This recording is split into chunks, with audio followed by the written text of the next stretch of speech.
For my Solemn Vow retreat, I went to a place called Danville, California. Very appropriate. And there was a number of us who were making our solemn vows, and so we were on retreat. And one of the things we had to do is we had to go into San Francisco. We had to line up in a soup kitchen lineup and then receive the food that they would offer us, so we could enter into that situation that's very common for many people. And as we're in the lineup, the people in front of us are like, wow, if you guys are in the lineup, pretty soon the bankers are going to be in the lineup. Now, we weren't dressed in our habits and we weren't dressed all that fancy. And yet, when we're trying to enter into the situation, people could kind of figure things out. Now, when we hear the passion narrative or we reflect on the passion narrative, the one thing we should always do is place ourselves into the different characters to learn from them, and also to place ourselves into the character of Jesus. Because we can easily be observers of faith, and yet we have to enter into our faith. We have to participate in our faith, and obviously recognize that God participates in our lives and in our world. So the first person I'm going to encourage us to enter into is Judas, because we can learn a lot from each of these characters. Now, the first thing is that Judas does actually recognize that Jesus is the Messiah, the Christ. When he betrays him with the kiss, he could have easily said that instead of Rabbi. But yet he believes in a Messiah, a Christ who's going to conquer and establish a powerful kingdom. And similar to James and John, like, he's ready to be at the right or the left hand of Jesus when Jesus does this. And Judas is getting a little impatient, and so he betrays him. But when this plan backfires, what happens is he has regret and he has despair. We will all have things we regret in life. And yet the one thing that we can always do is we can always return to God. Because the one thing that Jesus the Christ ought to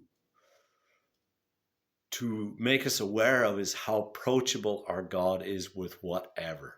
And we bring everything to the foot of the cross. Part of entering into the passion narrative is to place our suffering, to place the needs of our lives and the world at the foot of the cross, an offering. And Jesus will carry our burdens with us. What a blessing that is.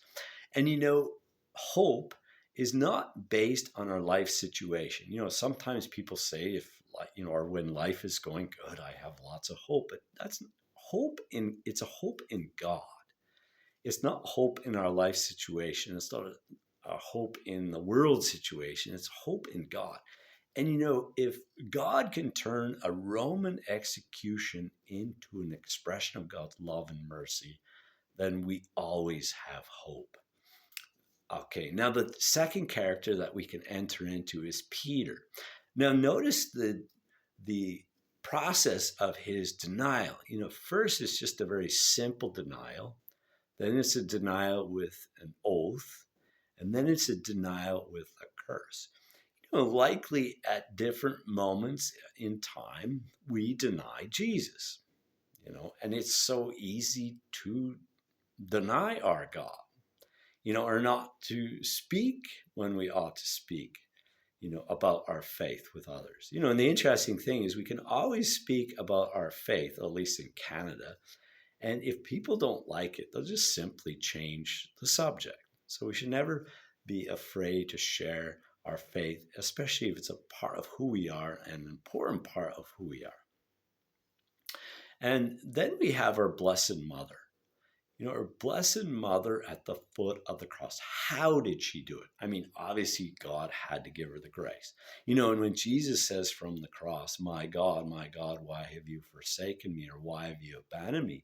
Our Blessed Mother could easily say those same words. But this is Psalm 22. This is a prayer. And any psalm of lament was also a psalm of trust. So as Jesus praises and as Mary praises, they truly believe that God the Father and the Holy Spirit are present as they pray. I mean, that had to help both of them to persevere.